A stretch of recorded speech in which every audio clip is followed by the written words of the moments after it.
Hi, today I will go through the story of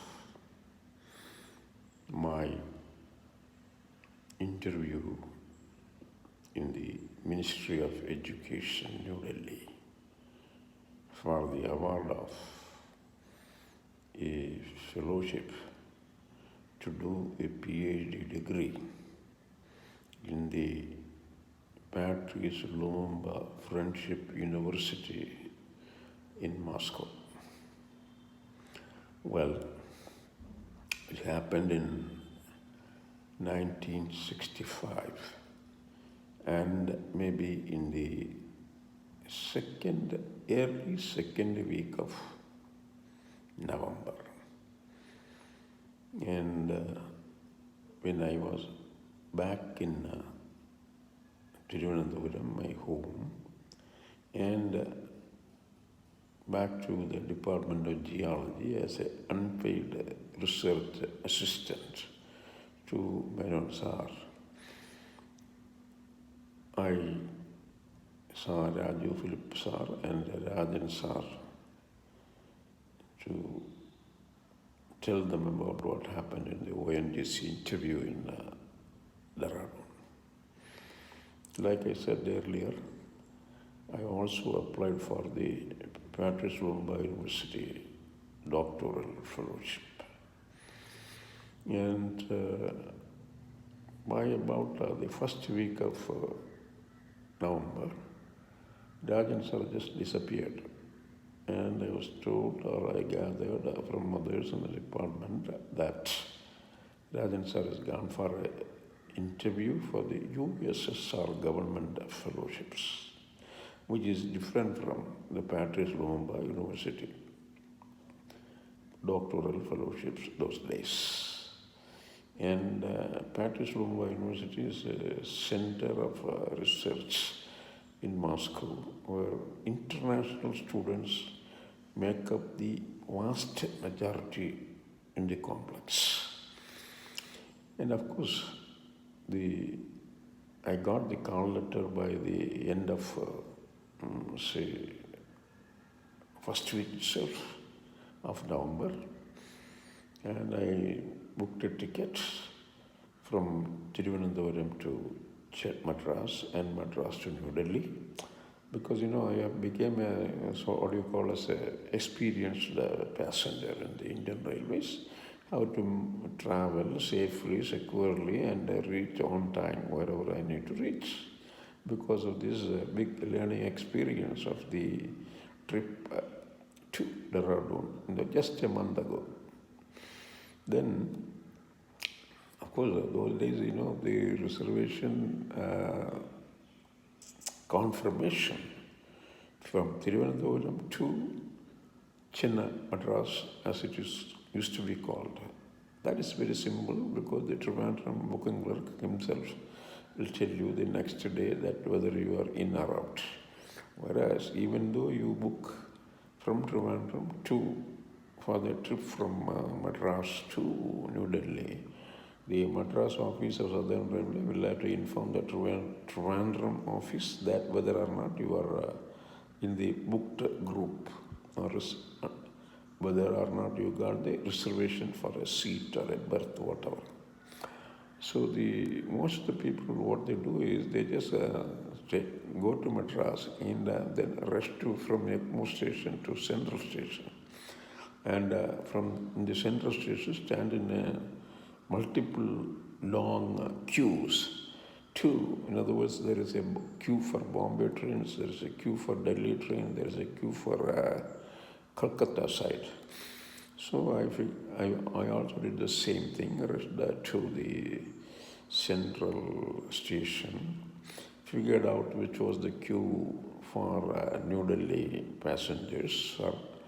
Then I waited in the line, waiting for my turn. And when I reached the window and presented my ticket, etc., naturally the booking clerk there went through a big ledger and finally said, yes, I have a seat. in the Southern Express, not the Grand Trunk, nor the Janata Express. So that was it was very encouraging because I have at least legally I can travel in a third class compartment bogie. Because third class is you have a sleeping facility as well as some coaches will be there where you are sleeping as well as sitting. Because the ministry offered a third class rail fare for all the people who were called for interview for the PFU. It was a practice by the ministry, to extend some kind of a financial assistance to the prospective students or prospective researchers in a foreign country. So it was good, and I made it a point to reach Delhi just a day before the actual date of interview, because it's very important, because you will never know whether the train will reach the destination on the right time. That is the reason. So what I did was I reached New Delhi station. It was very cold because winter, November is actually peak of winter. It has begun there. And I was, Rajan sir also advised me earlier that whenever I go to north between October and January, one should carry a thick sweater. In other words, without a thick sweater, you might fall ill. And that is the last thing you want to happen anyway. So I was there.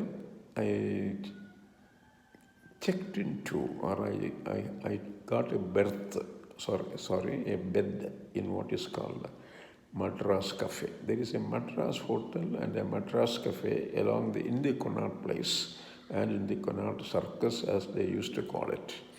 In other words, the outer ring road had this, what is called the Madras Hotel.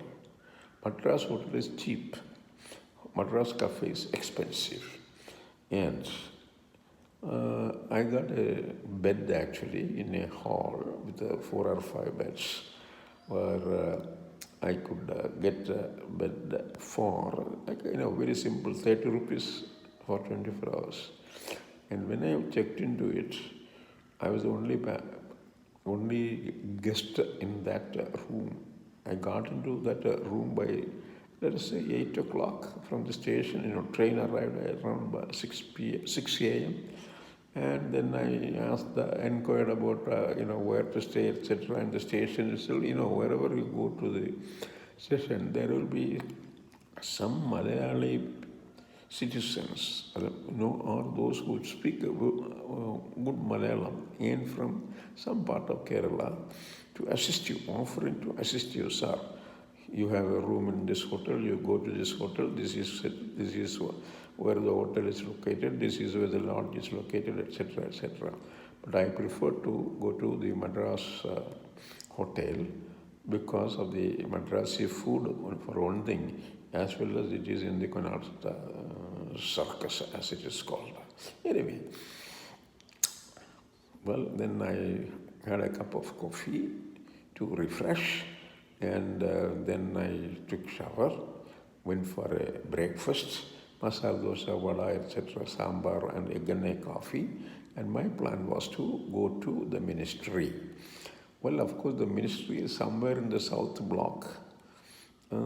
Because I am familiar with the Parliament house area and the ministry building and the what is called the India Gate segment and the Rashtrapati Bhavan, etc. Because just a month ago only I and Bhaskaran had a Delhi darshan. So that was very enjoyable, and now it turned out to be useful. So I went in, took a bus actually. And bus is very cheap, and bus is in plenty, and most of the buses touch the Parliament house area. So naturally, somewhere along that street is the so-called ministries. So the next thing I did was I got off there were so many babus going to the various ministries. for work, and I asked one of those people, what about the whereabouts of the Ministry of Education, and this gentleman told me that so and so is the building over there, and you can go and inquire in the inquiry counter. So very simply, without any excitement or ill confidence, I just slowly walked through the lawn, no, not the lawn, sidewalk, and then reached the gates of the ministry building, and I should say ministries building, because there were several ministries housed in the same block. And I was told that I had to go to room number, that is the way they tell us, the room number so and so, because in the interview letter also the room number was specifically told, because that is where the main office or the front office of the ministry is. So I went in there and met there was an office clerk. I told I have come here for an interview for the PFU doctoral fellowship. And he said, where are you from? I am from, I said, naturally, Trivandrum. And he said, he wanted me to show the interview call letter, and I showed that, sir. Then he realized, why are you here today? Your turn is only tomorrow. And then I said, no, I just wanted to figure out, locate where exactly the places were. So he said, well, if I am ready, I can participate in the same day for the interview, because some guys have not showed up. Some candidates invited for the interview have not showed up. There are 1 or 2 slots. I said, that's okay. Tomorrow anyway, I will come back for the interview on my appointed date. So what happened, when I came out, I bade goodbye to that man. And then I walked out, and in the hallway, there were, at one end of the hallway, there were 2 or 3 benches, and several people of my age were seated there. Hopefully for some interview, I thought. But it turned out that is the people who are being interviewed for the PFU doctoral fellowship only. That is what I figured out the next day. So the next day, my day of interview was the last day for the selection.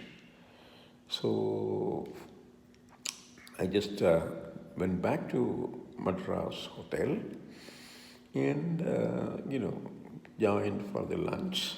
And then I came back to my room, or rather bed, rather.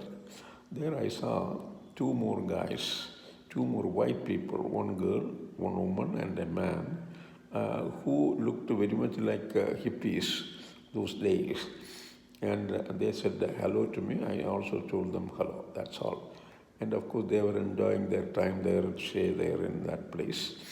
And they said India is a beautiful country, this, that, etc. And finally, I went into my own business of checking out the notes I had prepared for the interview in Dehradun the previous month. So, in other words, all that you have to do is you have to make sure that you know whatever you studied. In other words, you cannot say you want to do this or do that without going to that higher education sector.